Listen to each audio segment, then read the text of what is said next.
નમસ્તે દર્શક મિત્રો, દ્વારકા નગરી ચેનલમાં આપ સૌનું ફરી એક વખત હાર્દિક સ્વાગત છે। દ્વારકા નગરી ચેનલ ઉપર હું છું રાઘવ ઉપાધ્યાય। આપણે દર્શક મિત્રો અમારા જય દ્વારકાધીશ। ગુગળી બ્રાહ્મણ જ્ઞાતિ દ્વારા અલગ અલગ વિવિધ આયોજનો છે તે સમયાંતરે કરવામાં આવે છે અને તેમાં પણ સમૂહ લગ્નોત્સવનું જે આયોજન છે તે વર્ષ 2025નું તે ગુગળી જ્ઞાતિ દ્વારા કરવામાં આવ્યું છે। તો વધુ વિગત આપણી સાથે જ્ઞાતિના જે મંત્રી છે કપિલભાઈ વાયડા આપણી સાથે જણા છે, તો વધુ વિગત ચાલો આપણે તેમની પાસેથી તે જાણીએ। તો આપનું સ્વાગત છે। જે સમૂહ લગ્નોત્સવ વર્ષ 2025નું જે ગુગળી જ્ઞાતિ દ્વારા આયોજન કરવામાં આવ્યું છે, તો સૌપ્રથમ તો અમારા દર્શક મિત્રોને આયોજનની જે વિગત છે તે જણાવો। આયોજન તો આપણે દર વખતે પરંપરાગત જે રીતે કરીએ છીએ તે રીતે સમૂહ લગ્નનું આયોજન છે।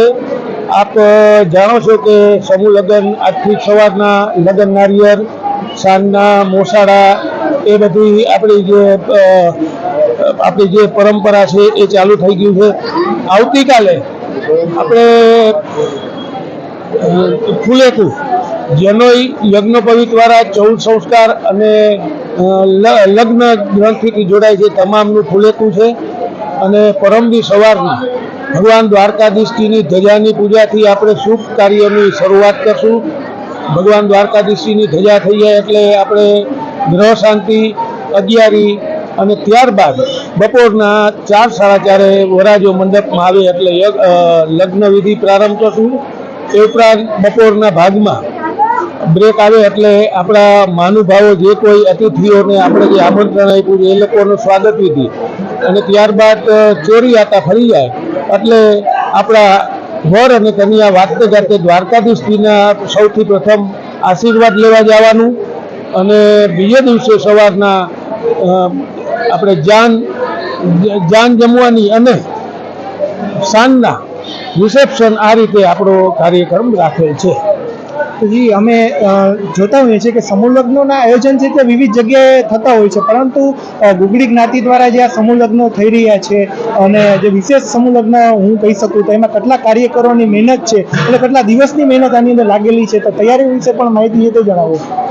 જો અવડું મોટું આયોજન કાર્યકરો અને સાથીદારો વગર અશક્ય જ છે અને હું કોઈનું નામ લઉં અને કોઈ ભૂલાઈ જાય આ ખરેખર યોગ્ય નથી, અન્યાય છે। માટે કોઈનું નામ લીધા વગર હું એટલું કહીશ કે જ્ઞાતિના તમામ અમારા મધ્યસ્થ સભાના કારોબારી સદસ્યો એ લોકોનો તો ખૂબ આમાં સાથ અને સહકાર છે। આ ઉપરાંત જ્ઞાતિના અમુક યુવાનો છે કે જે વર્ષોથી લગ્ન હોય કે કોઈ પણ આયોજન હોય એમાં પોતાની જે કંઈ શક્તિથી બને એ રીતે એ લોકો શારીરિક, માનસિક રીતે જ્ઞાતિને આવા પ્રસંગોમાં ખૂબ મદદ કરે છે। તો આવા લોકોની મદદથી જ આ પ્રસંગ શોભે અને આ પ્રસંગ દીપી ઉઠે અને પાર પડે। માટે આમાં લગભગ એમ લોકો કે 100-150 આપણા જ્ઞાતિજનોનો તો સાથ સહકાર છે જ અને એના સાથ સહકારથી આ આવો સરસ પ્રસંગ અને આવી ભવ્યતાથી આપણે કરી રહ્યા છીએ। તો જે આ સમૂહ લગ્નોત્સવનું વર્ષ 2025નું જે આયોજન કરવામાં આવ્યું છે, તો જે આ તમે તૈયારી વિશે જણાવ્યું, આયોજન વિશે જણાવ્યું, તો જે આ સમૂહ લગ્નોત્સવ જે આ જ્ઞાતિની જે કારોબારી સમિતિ દ્વારા આખું આયોજન છે તે કરવામાં આવ્યું છે, તો આ પ્રસંગ અનુલક્ષીને આપ વિશેષની અંદર શું કહેવા માંગશો તે પણ આપ અમારા દર્શક મિત્રોને તો જણાવો। વિશેષ હું એટલું જ કહીશ કે આવા સમૂહ લગ્ન ખરેખર ક્યાંય થતા જ નથી। ભગવાન દ્વારકાધીશજીની મા રૂક્ષ્મણીની અસીમ કૃપા આપણા ઉપર, આપણા સમાજ ઉપર ખૂબ છે।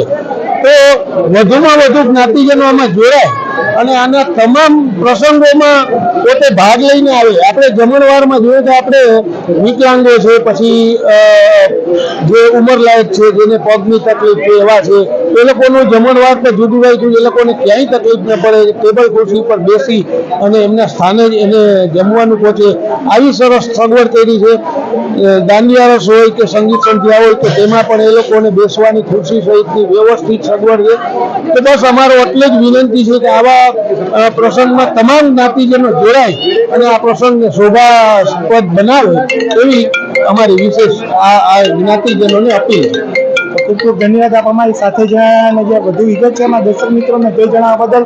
તો ખાસ કરીને જે દ્વારકા ગુગલી જ્ઞાતિ 505 દ્વારા સમૂહ લગ્નોત્સવ વર્ષ 2025 નું આયોજન છે તે 5 દિવસનું જે આખું આયોજન છે તે કરવામાં તે આવી રહ્યું છે અને વિવિધ કાર્યક્રમો છે તેની અંદર પણ જ્ઞાતિ જે છે દ્વારકાના જ્ઞાતિવાસીઓ છે, દ્વારકા બહાર વસતા પણ ગુગલી જ્ઞાતિના જે લોકો છે તે ઉત્સાહભેર છે તે આની અંદર છે તે ભાગ લઈ રહ્યા છે. અને આજે આખો જે ઉત્સવ છે તે લગ્નોત્સવ છે તે અનેકો થતા હશે, પરંતુ આ લગ્નોત્સવની વિશેષતા તે છે કે વર અને કન્યાને ભગવાન શ્રી દ્વારકાધીશ અને માતા રૂક્ષ્મણીની જેવી રીતના જેમના લગ્ન થયા હતા તે જ ભાવથી છે તે આ જે 5 જોડાની અંદર જે ભાગ લઈ રહ્યા છે તેમનો લગ્ન છે તે કરાવવામાં તે આવશે. તો દ્વારકા નગરી ચેનલની સાથે આપ આવી જ રીતના તે જોડાયેલા રહેજો. અવનવી માહિતી લઈને અમે આપણી સમક્ષ તે આવવાનો તે પ્રયત્ન કરતા રહીશું. ત્યાં સુધી રાઘવ ઉપાધ્યાયના સર્વ મિત્રોને જય દ્વારકાધીશ.